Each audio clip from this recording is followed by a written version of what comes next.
Chapter 4. Emerging Water Shortages. Africa's Lake Chad, once a landmark for astronauts circling the Earth, is now difficult for them to locate. Surrounded by Cameroon, Chad, Niger, and Nigeria, all countries with fast-growing populations, the lake has shrunk 96% in 40 years. The region's soaring demand for irrigation water, coupled with declining rainfall, is draining dry the rivers and streams that feed the lake. As a result, Lake Chad may soon disappear entirely, its whereabouts a mystery to future generations. The shrinkage of Lake Chad is not unique. The world is incurring a vast water deficit, one that is largely invisible, historically recent, and growing fast. Because the deficit comes largely from aquifer overpumping, it is often discovered only when wells go dry. This global water deficit is the result of demand tripling over the last half-century. The drilling of millions of irrigation wells has pushed water withdrawals beyond recharge rates, in effect leading to groundwater mining. The failure of governments to limit pumping to the sustainable yield of aquifers means that water tables are now falling in countries that contain more than half the world's people, including the big three grain producers China, India, and the United States. Beyond these traditional sources of water insecurity, climate change is now affecting water supplies. Rising temperatures are boosting evaporation rates, altering rainfall patterns, and melting the glaciers that feed rivers during the dry season. As the glaciers melt, they are threatening to convert perennial rivers such as the Ganges in India and the Yellow in China into seasonal rivers, increasing both water and food insecurity. With the Earth's climate system and its hydrological cycle so entwined, any changes in climate will alter the hydrological cycle. Among the more visible manifestations of water scarcity are rivers running dry and lakes disappearing. A politics of water scarcity is emerging between upstream and downstream claimants, both within and among countries. Water scarcity is now crossing borders via the international grain trade. Countries that are pressing against the limits of their water supply typically satisfy the growing need of cities and industry by diverting irrigation water from agriculture and then importing grain to offset the loss of productive capacity. The link between water and food is strong. We each drink on average nearly 4 liters of water per day in one form or another, while the water required to produce our daily food totals at least 2,000 liters, 500 times as much. This helps explain why 70% of all water uses for irrigation.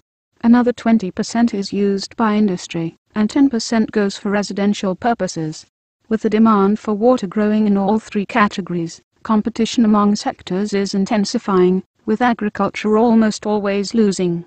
While most people recognize that the world is facing a future of water shortages, not everyone has connected the dots to see that this also means a future of food shortages. Water tables falling.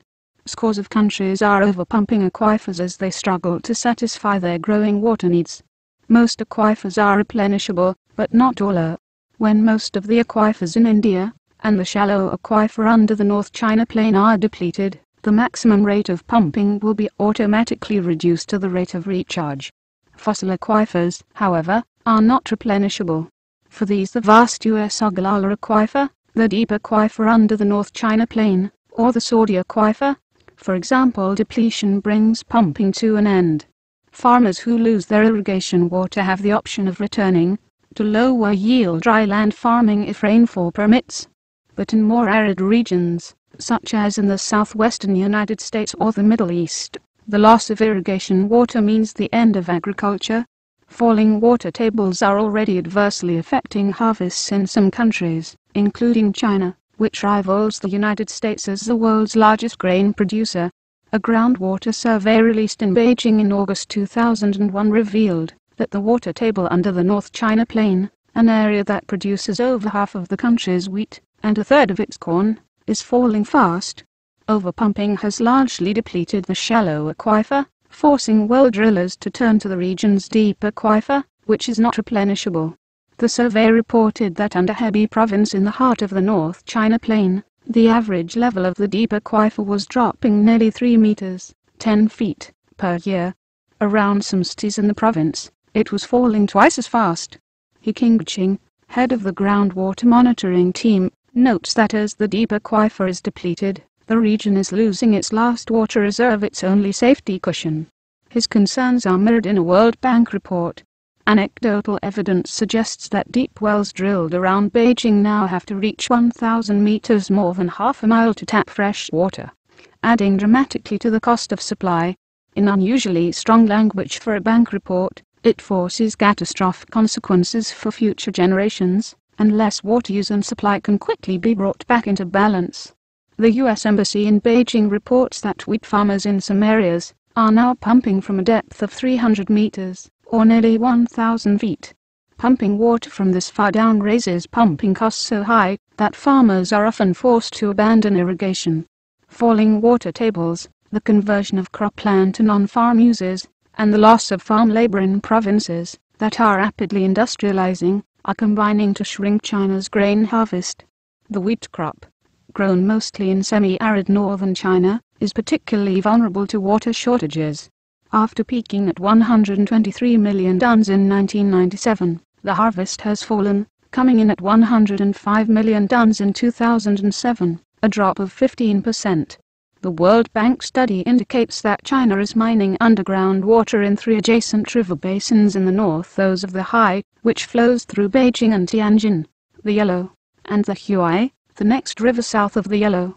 Since it takes 1,000 tons of water to produce 1 ton of grain, the shortfall in the Hai basin of nearly 40 billion tons of water per year, 1 ton equals 1 cubic meter, means that when the aquifer is depleted, the grain harvest will drop by 40 million tons, enough to feed 120 million Chinese. As serious as water shortages are in China, they are even more serious in India, where the margin between food consumption and survival is so precarious. To date, India's 100 million farmers have drilled 21 million wells, investing some $12 billion in wells and pumps. In a survey of India's water situation, Fred Pearce reported in The New Scientist that half of India's traditional hand-dug wells, and millions of shallow tube wells, have already dried up, bringing a spate of suicides among those who rely on them. Electricity blackouts are reaching epidemic proportions in states where half of the electricity is used to pump water from depths of up to a kilometer. In Tamil Nadu, a state with more than 62 million people in southern India, wells are going dry almost everywhere. According to Kapan Palanisamy of Tamil Nadu Agricultural University, falling water tables have dried up 95% of the wells owned by small farmers, reducing the irrigated area in the state by half over the last decade. As a result, many farmers have returned to dry land farming. As water tables fall, well drillers are using modified oil drilling technology to reach water, going as deep as 1,000 meters in some locations. In communities where underground water sources have dried up entirely, all agriculture is rain-fed and drinking water must be trucked in. Tasha Shah, who heads the International Water Management Institute's groundwater station in Gujarat, says of India's water situation, when the balloon bursts, untold anarchy will be the lot of rural India. India's grain harvest, squeezed both by water scarcity and the loss of cropland to non-farm users, has plateaued since 2000. This helps explain why India emerged as a leading wheat importer in 2006. A 2005 World Bank study reports that 15% of India's food supply is produced by mining groundwater. Stated otherwise, 175 million Indians are fed with grain produced with water from irrigation wells that will soon go dry. As water tables fall, the energy required for pumping rises. In both India and China, the rising electricity demand from irrigation is satisfied largely by building coal-fired power plants. In the United States, the U.S. Department of Agriculture, USDA, reports that in parts of Texas, Oklahoma, and Kansas, 3 leading grain-producing states, the underground water table has dropped by more than 30 meters, 100 feet. As a result, wells have gone dry on thousands of farms in the southern Great Plains, forcing farmers to return to lower-yielding dry land farming. Although this mining of underground water is taking a toll on U.S. grain production, irrigated land accounts for only 1/5 of the U.S. grain harvest, compared with close to 3/5 of the harvest in India and 4/5 in China.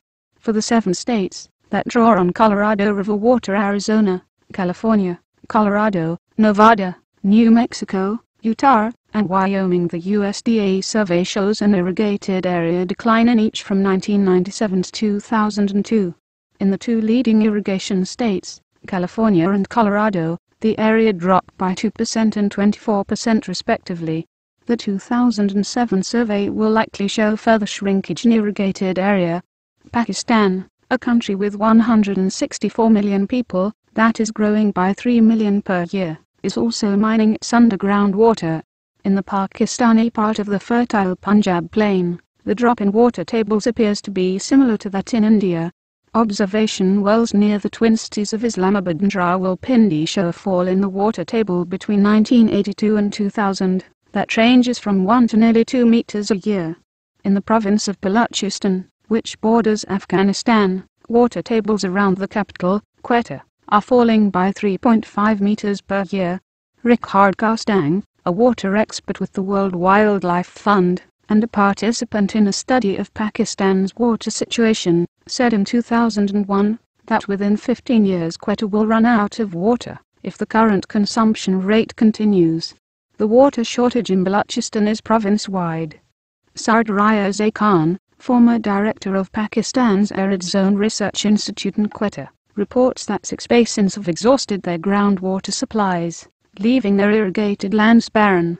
Khan expects that within 10-15 years virtually all the basins outside the canal-irrigated areas will have depleted their groundwater supplies, depriving the province of much of its grain harvest. Future irrigation water cutbacks as a result of aquifer depletion will undoubtedly reduce Pakistan's grain harvest. Countrywide, the harvest of wheat, the principal food staple, is continuing to grow, but more slowly than in the past. Iran, a country of 71 million people, is overpumping its aquifers by an average of 5 billion tons of water per year, the water equivalent of 1/3 of its annual grain harvest. Under the small but agriculturally rich Chennai plain in northeastern Iran, the water table was falling by 2.8 meters a year in the late 1990s. New wells being drilled both for irrigation and to supply the nearby city of Mashhad are responsible. Villages in eastern Iran are being abandoned as wells go dry, generating a flow of water refugees. Saudi Arabia, a country of 25 million people, is as water poor as it is oil rich. Relying heavily on subsidies, it developed an extensive irrigated agriculture based largely on its deep fossil aquifer. After several years of supporting wheat prices at 5 times the world market level, the government was forced to face fiscal reality and cut the subsidies. Its wheat harvest dropped from a high of 4.1 million tons in 1992 to 2.7 million tons in 2007, a drop of 34%. Craig Smith writes in the New York Times, "From the air, the circular wheat fields of this arid land's breed biscuit look like forest green poker chips strewn across the brown desert. But they are outnumbered by the ghostly silhouettes of fields left to fade back into the sand, places where the kingdom's gamble on agriculture has sucked precious aquifers dry. Some Saudi farmers are now pumping water from wells that are 4,000 feet deep, nearly 4/5 of a mile or 1.2 kilometers. A 1984 Saudi National Survey reported fossil water reserves at 462 billion tons. Half of that, Smith reports, has probably disappeared by now. This suggests that irrigated agriculture could last for another decade or so, and then will largely vanish. In neighboring Yemen, a nation of 22 million, the water table under most of the country is falling by roughly 2 meters a year as water use outstrips the sustainable yield of aquifers. In western Yemen's Sinai Basin, the estimated annual water extraction of 224 million tons exceeds the annual recharge of 42 million tons by a factor of 5, dropping the water table 6 meters per year.